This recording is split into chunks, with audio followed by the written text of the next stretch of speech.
Hizb ut তাওহীদ কিন্তু এবারে মাঠে নামছে। চলমান বিদ্যমান এই ব্যবস্থা চিরতরে কবর না দিয়ে আমরা মাঠ থেকে উঠবো না ইনশাআল্লাহ। অনেক নাটক দেখেছি আমরা, এই দেশের সন্তান, স্বাধীনতার 54 বছর এই দেশের মানুষের মধ্যে তিলে তিলে আমরা এই দেশের জন্য কাজ করেছি। একদিনের জন্য দিল্লিও যাই নাই, লন্ডনও যাই নাই, ভাগি নাই, এই দেশের জন্য কাজ করেছি, সংগ্রাম করেছি। তোমরা নাটক করবার রাজনীতির নামে এগুলো আমরা আর হতে দেব না।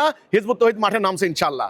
ইন্টারিম যখন ক্ষমতা আসলো, যখন বললো একটা ইলেকশন হবে, সবাই মিলে মনে হয় যেন একটা ইলেকশন করতে পারলে সকল সমস্যার সমাধান হয়ে যাবে। আমি কিন্তু বলেছি ভাই, চলমান বিদ্যমান এই ব্যবস্থা, মানুষের তৈরি ব্যবস্থা বাদ না দিলে আল্লাহর গজব থেকে তোমরা বাঁচবা না। এটা আমাদেরকে শান্তি দিতে পারে নাই। আচ্ছা ঠিক আছে, একটা ইলেকশন হলো, একটা সরকার ক্ষমতা আইলো, তো তোমরা তো ফ্যাসিস্ট আখ্যা দিয়া বিরাট একটা দলের দেশ থেকে বাইর করে দিলা। ওকে, উনি ফ্যাসিস্ট আউট, তো তোমরা তো একটা সমঝোতার ইলেকশন করলা। দেখলাম যে খুব ভালো ভালো, খুব মানে কিউট কিউট কথাবার্তা, একদল আরেক দলের অফিসে যায়, রমজানে দাওয়াত দেয়, শুভেচ্ছা জানায়, খুব ভালো ভালো হাসি খুশি। আমি বলেছিলাম এই হাসি খুশি এদের মুখে বাইরে, এদের ভিতরে না, ভিতরে কিন্তু হারামি আছে। এই প্রচলিত রাজনৈতিক ব্যবস্থার ফল এটা। এখন সরকারে যারা গেছেন এবার তারা বলছেন অবৈধ সরকার, ইঞ্জিনিয়ারিং করে ওই যে উপদেষ্টার কথাও মানে এটাকে রেফারেন্স ধরে তারা বলছে ম্যাটিকুলাস ডিজাইন করে সরকার বসানো হয়েছে, এই অবৈধ সরকারের বিরুদ্ধে মানে কি ঈদের পরে তারা আন্দোলন করবে। তো এটা অতীতে এরকমই হয়েছে। আমি বলেছি যে দল জিতবে, সে দলের বিরুদ্ধে যারা জিততে পারে নাই তারা আন্দোলন করবে। আমাদের কপালে দোষ, এই আবার শুরু হবে হরতাল, আবার শুরু হবে অবরোধ, আবার শুরু হবে লকডাউন, শাটডাউন ইত্যাদি। কিন্তু হিজবুত তাওহীদ কিন্তু এবারে মাঠে নামছে। চলমান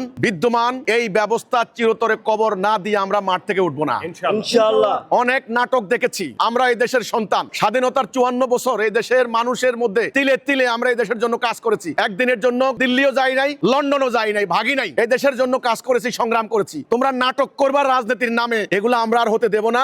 হিজবুত তাওহীদ মাঠে নামছে ইনশাআল্লাহ। ইনশাআল্লাহ এগুলো হবে না ইনশাআল্লাহ। না সরকার পতনের আন্দোলনের আমার এত মাথা কামান, আমি সিস্টেম পরিবর্তন করব। এই সিস্টেম সরকার নিয়ে আমার টেনশন নাই। যেমন ধরেন সরকারে এখন যারা আছে, ওকে, এখন যারা যে সমস্ত দল করে এদের কিন্তু যথেষ্ট শিক্ষিত, যথেষ্ট ব্রিলিয়ান্ট, যথেষ্ট ভাষা জ্ঞান আছে, সব আছে, কিন্তু সিস্টেম, রাস্তা ভুল, ভুল পথ, বাঁকা রাস্তা, ওরা শান্তি পাবে না।